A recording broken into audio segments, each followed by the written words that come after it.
This is Just Zach and Spirit Show. Actually, so we were, just building on the collaboration theme that we were talking about. We being quite self-reflective, realizing what we bring to the table, or especially if you realized what you had brought to the table and what your deficiencies were, and it used to be more the analytical side of things. Finding these collaborators, was it done at places like conferences? How important were conferences for you? So, again, you ask very good questions. They were important to me, and I use past tense were. I think that academics overdo conferences as a sweeping statement. It becomes more of a socializing thing in some ways, and I don't think it's functional. And I want to say something else about that, which maybe will be of value to the audience and yourself. In the beginning, they were very important to me. When I was a young academic, a junior academic, they were important. And later, I realized at a certain juncture, I'm very, pragmatic kind of person. I realized that, I could do the research I needed to do without going to the conference, and that I already knew most of the people at these conferences. So I started becoming very selective and would go to one conference a year, sometimes not even one. Okay. This is where I'm at the moment. I, last year, was appointed to the board, or committee, should I say, of the Australian Research Council, which is Australia's peak research body, awarding what we call the Excellence of Research in Australia ERA rankings that prevail for 3 years for disciplines at universities in the business management field. So I was in a committee of, I think it was 15 people, comprised of marketing, accountancy, economics, management, academics, top people in Australia. And I can tell you categorically that conferences are viewed very negatively. Universities who claim those things in terms of outputs to denote quality of research outputs that didn't achieve that objective. And consequently, and as you may know, our university where we are right now also adopts that policy, so that we do send younger academics for personal development reasons to conferences. When they're older, we don't do that anymore. Yeah. And people must fund their own conference research, visits. So basically, if I have $5,000 in my research funds and I'm going to spend it to go to a conference in the USA, could I not spend it more wisely by running a research project? And with all the benefits that we've already discussed. So I'm negative about that. But I do see the importance for younger people. And the older, more mature academics are of value. So I'm contradicting myself in a small way now, for the younger people to have at the conferences. So I do go, but I don't go 10 times a year like some of my colleagues do. I go once. Yeah. I think so. You think around once is quite good for the older academics, and because I tend to only go to one, maybe two a year. Yeah, I would say one. Can I just, sorry to interrupt you, I apologize.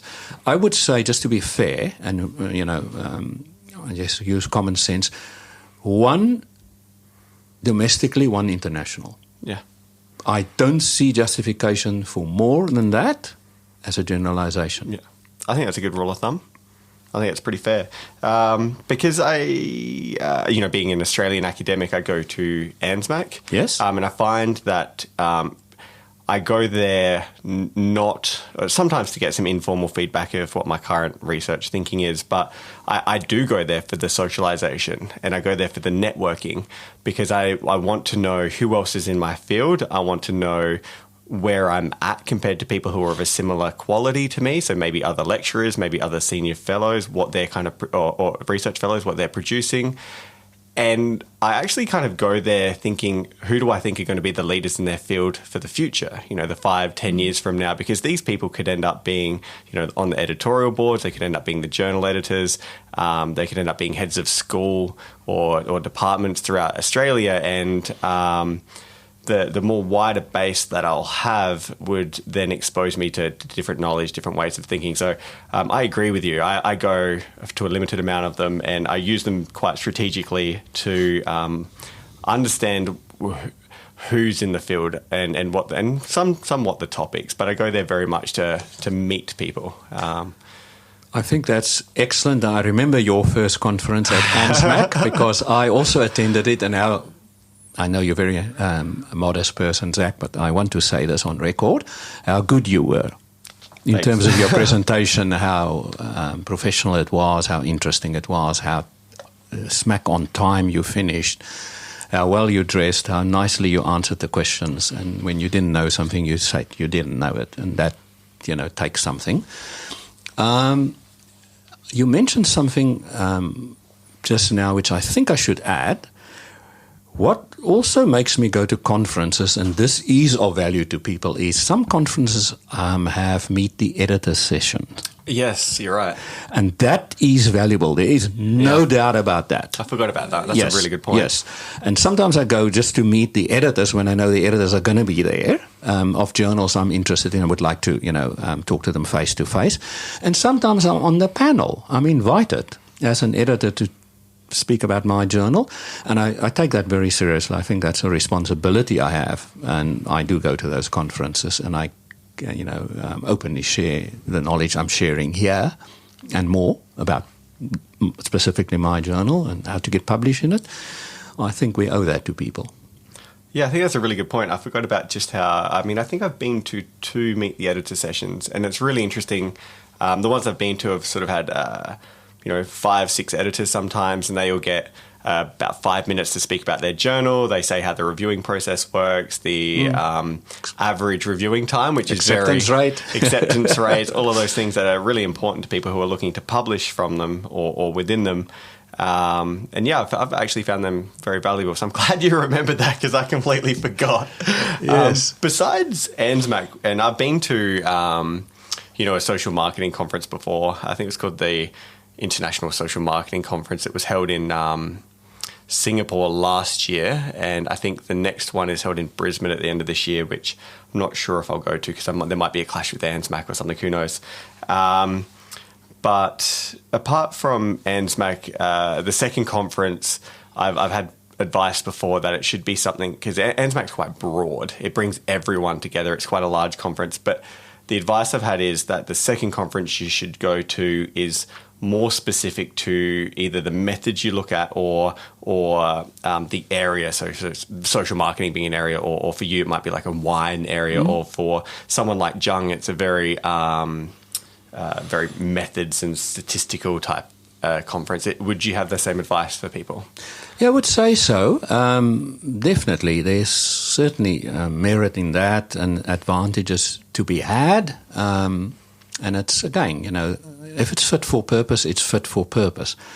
I would like to say that my first experience of, let's say, a macro, very big conference was a very positive one, and that's maybe a suggestion where you can go also, and you'll find that beneficial, is the AMA, the American Marketing Educators Conference, either the summer or the winter educators conference. They have 2 per annum, so every 6 months. They're huge conferences, huge, with many, many tracks, and some of the best scholars in the world. I met Philip Kotler in the 1990s at an ANZMAC, an AMA conference in, I can't remember, I think it was San Francisco in the USA. And it was an amazing experience. Some of these authors who I only knew the names of because I have the textbooks in marketing research, Malhotra, people like that, they were all there. And when one of them, I noticed, sat in the front row when I was making my presentation, I became very, very nervous that I'm having this world class, and I mean absolutely top class person here. And he was so nice to me. I'll never forget that. Wow. How friendly and, kind the criticism was of the questions. Very positive. Because that person was, as I advocated earlier, senior, famous professor with a soft heart, and seeing me at the time then young and upcoming, academic, and thought this person doesn't need breaking down but needs some nurturing and positive reinforcement, and I got it. Yeah, I'm not a big fan of the breaking down style, if I'm honest. I don't think there's anything to be gained from it. Unless the person is clearly, taking the piss, then they kind of don't deserve it. It's mostly you should be trying to help them improve their work instead of making them look bad or, maybe get them to shy away from their field. My first ANZMAC presentation, I was confronted, I suppose, by a professor about not necessarily my work, but my view of the world and science, which was empirical generalizations. And they saw me as an opportunity to have a dig at that side of viewing the world as opposed to, it was not a very pleasant experience. And one that really, really kind of put me off academia for a good period of time. And it made me think, well, this isn't really a field for me. Like, I understand criticism and I'm fine with criticism as long as it's helping me move forward as opposed to just, I'm going to disagree with your point of view and shut you down. So that was I had that opposite experience with my first conference paper presentation to you did. Yes.